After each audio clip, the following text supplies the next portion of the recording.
Hello, everyone. Hi,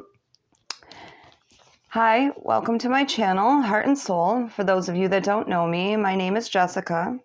Today I'm going to be doing a video on how to obtain a community caseworker, social worker, care manager, care coordinator, and this way you can get the services that you need with their help. A caseworker provides social services to adults, children, and families. Their goal is to improve financial, social, and psychological functioning. They work with their clients to connect them with government resources and services. They also provide support, guidance, and counsel to families in need. They can also make referrals or introduce clients to other agencies for future and further supports. There are steps to applying and receiving the services that you need. And remember that the OPWDD is committed to helping people with developmental disabilities have as much control as possible over how they receive their services and supports. Self-directed services offer the greatest amount of control in how, where, and by whom services are provided. They are responsible for coordinating services for New Yorkers with developmental disabilities. The eligibility for OPWDD services starts in New York State with a call to their front door. It's what it's called, front door. So if you'd like to, here's the number for New Yorkers.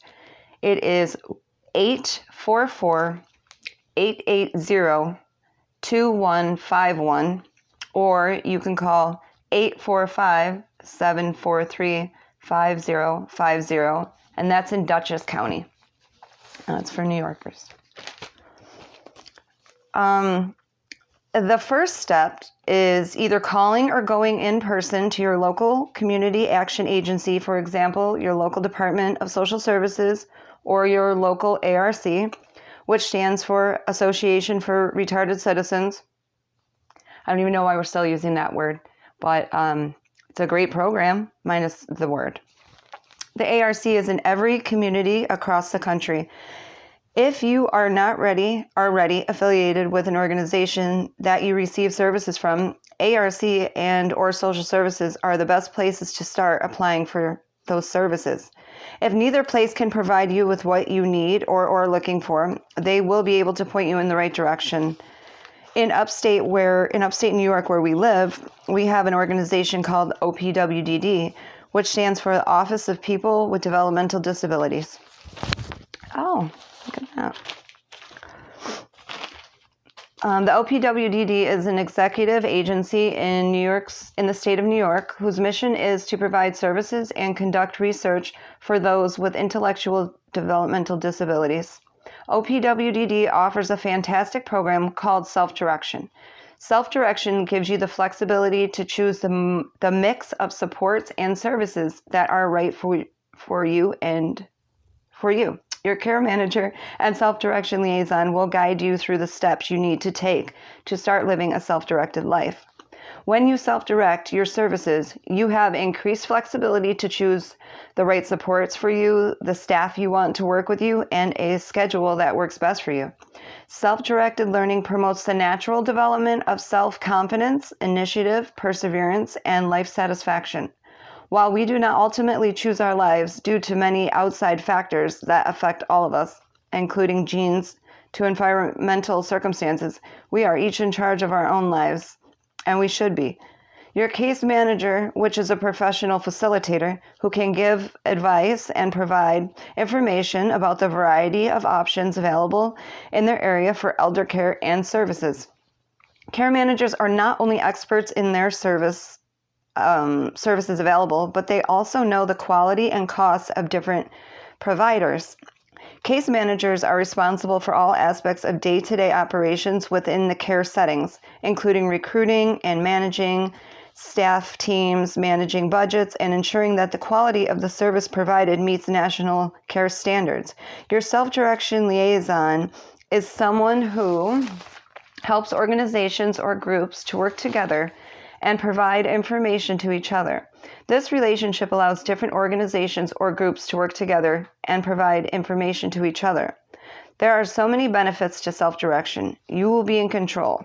For example, of where you live, how you spend your days, what you do in your spare time, how you stay healthy and active, your relationships with family and friends, and who you hire and fire to assist you in your day-to-day tasks and goals.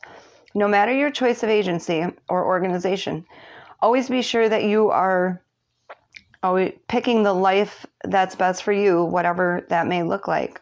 So applying for these services can be challenging depending on where you are applying. For example, OPWDD, you will need to apply and you will need these 4 documents to do so. 1, OPWDD eligibility form, which is online. 2, a psychological assessment that shows your child has one or more of the diagnosed developmental disabilities or diagnosed disabilities that are needed to receive these services, which are intellectual disabilities, such as autism, cerebral palsy, epilepsy, familial dysautonomia, or neurological impairments with injury, malformation, or disease in the central nervous system. 3, you'll need a social history or psychosocial evaluation. These might be included in the psychological reports listed above or done with your child's school evaluations as part of the IEP process. An IEP is an individual education plan. This report must be less than 1 year old for it to be accepted. Number 4, you need a medical report. If your child has a diagnosis besides an intellectual disability, you will also need a medical or specialty report that includes your child's diagnosis. This report must be less than 1 year old as well to be accepted. The OPWDD may ask you for other documents or evaluations, including an IEP. Step 2, turn in your documents that you are required to have from Step 1 directly to the DDRO, which stands for Developmental Disability Regional Office. After they review your documents, you will receive a letter within 2 to 4 weeks that will let you know if your child is eligible for the services. You can also turn in the requested documents at the front door information session. Step 3. You must attend the front door information session. This step is mandatory. Front door sessions are 2 hours long and are usually held at DDROs. They are sometimes held at schools and community centers. During the front door session, you will watch videos that describe the services the OPWDD can provide. After watching the videos, you will then have the opportunity to ask questions and have help filling out any paperwork you may need assistance with. You must complete an eligibility packet. You do not need to bring anything with you to the front door session, but make sure that you sign in when you get there, because if you do not, they will make you retake that class all over again. And that just slows down the process and to what can already be a long process, depending on where you are on the waiting list and so on and so forth. You can attend a front door session at any point in time, but it is most helpful to attend the session after you have gotten your eligibility letter. If you do not attend the session before you mail in your paperwork for eligibility in Step 1, the DDRO staff can review them for you and make sure everything is correct and complete. Step 4, contact a care coordination agency. It is recommended that you begin looking for a care coordinator, formerly Medicaid Service Coordinator, an MSC, as soon as you get your eligibility letter. A care coordinator can help you finish your OPWDD application process and help you get services for your child. After your child is found eligible for the OPWDD services. Step 5, complete the DDP2 phone interview after the front door session. Someone from the OPWDD will call you to fill out a developmental disabilities profile, which is DDP2. This form can be found online, which I will be leaving in the description below. During the phone interview, you will complete the DDP2 questions. Only mark independent if your child can do it all the time on their own, all the time without assistance at all. if you don't, it's going to make it look like your child doesn't need the services that they really, really need. Because a lot of parents want to put down the best of the best, not the worst of the worst. And the worst of the worst is sometimes honest in what it is. And people need to know the level your child's at, because you're not hurting anybody but your child. They need to have the appropriate care. So after you've completed the DDP2, you should receive a life plan from your coordinator within 2 to 3 weeks. If you do not receive it, make sure you get in contact with your care coordinator. Step 6, work with your care coordinator to finish the process. Your care coordinator will help you sign and complete all of the documents necessary for the eligibility process. After all documents have been received and submitted, you will then receive an NOD, which is a notice of decision, within a month. If you do not receive this NOD, call your care coordinator. After you get the NOD, your child can start getting OPWDD services with care from your care coordinator.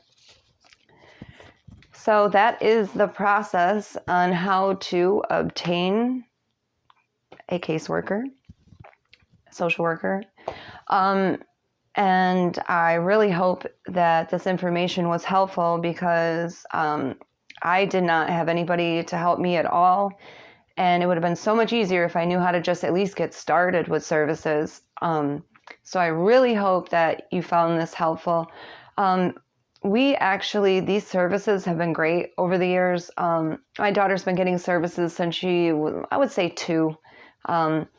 We actually were hooked up with the ARC, and we got a care manager there, and she actually helped us fill out all the paperwork to get started for Social Security income, disability, and she did all that, helped us get a really good primary doctor, helped us get family reimbursement. I mean, there's so many things available to you, you have no idea. So if you just take the time to set yourself up for success with one of these, self-direction is really the way to go. I don't know much about self-direction in other states, but I do know that it is available in Texas as well. I'm not sure to what degree, but I will be researching something on that too, just to different states that have self-direction. I'll be doing a future video on that, maybe just like a list of states that offer those types of things. But I'm very thankful. Self-direction is an amazing program. They have literally assured us that my daughter will never go into a group home. If, say, something happens to me, she will always be able to stay at home and be taken care of because of the budget she is entitled to through this organization. And they give us family reimbursement. All we have to do is submit receipts of things that benefit her, and they will reimburse you for that. You get like a clothing allowance per year. You get we had a nanny, and they paid for her salary. So it is an amazing program, and I feel like people who don't know about it are really missing out. And people who have the chance to apply for it should, because you literally can start at any time. There's not an age cutoff or age start really that I know of. I just know you can get the services. It's open for everyone. So I hope this was a helpful video. Can you please like this video, subscribe if you haven't already, hit that notification bell to all so you're updated anytime I post a video or anything on my channel, and please share this out. I guess if you could just leave comments below, let me know if this was helpful, or if you know of any other programs in states where you might be. Anything is helpful. So thank you so much. I'll see you guys soon. And by the way, it will never ever be another month between videos. I promise you that. Thank you. See you soon. Bye. Oh, finger.